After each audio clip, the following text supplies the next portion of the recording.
आज की कहानी एक लड़का और एक लड़की की है। दोनों एक ही क्लास में पढ़ते थे।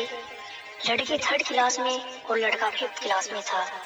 दोनों एक दूसरे को बहुत देखा और मुस्कुराया करते थे और ऐसा 5 साल तक चलता रहा।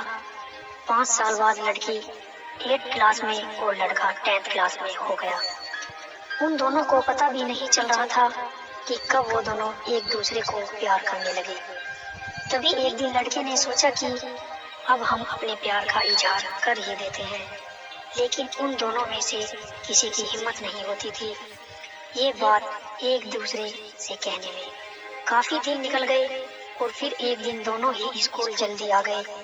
तब लड़की को अकेला देख लड़के ने अपने दिल की बात बतानी चाहिए और लड़की को उसने अपने पास बुलाया और फिर उसने अपने प्यार का इजहार किया।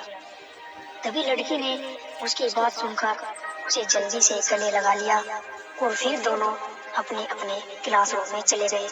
दोनों बहुत ही खुश थे और उस दिन के बाद दोनों स्कूल जल्दी आ जाते थे और बातें करते रहते थे और घर जाकर फोन पर बातें करते थे। दोनों में गहरा प्यार हो चुका था। फिर आपस में बहुत प्यार से बातें करते। लड़का लड़की को बिल्ली बुलाता था और लड़की लड़के को बंदर बुलाती थी। उनके प्यार का कोई ठिकाना नहीं था। उनका प्यार बढ़ता चला गया। फिर एक दिन जब स्कूल का लास्ट दिन था, तब दोनों ही स्कूल में बैठे थे।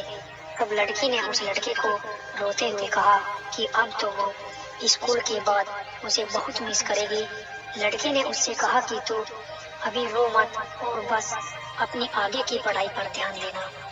तभी दोनों ने एक दूसरे को गले से लगा लिया और उसके बाद उन दोनों का मिलना बंद हो गया, क्योंकि लड़के के घर वाले दूसरे शहर में चले गए और लड़की ने वहीं कॉलेज में एडमिशन ले लिया।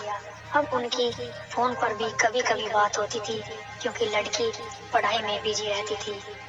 उसके बाद 3 साल तक उनकी ऐसे ही थोड़ी थोड़ी बातें होती रहती थी। उसके बाद वहाँ लड़की को किसी दूसरे लड़के से प्यार हो गया और उसने उस लड़के से शादी कर ली। जब यह बात उस लड़के को पता चली तो वह बहुत रोया, क्योंकि वह उस लड़की से बहुत प्यार करता था। तो दोस्तों, आप हमें कमेंट करके बताइए कि आपको इस कहानी से क्या सीख मिली।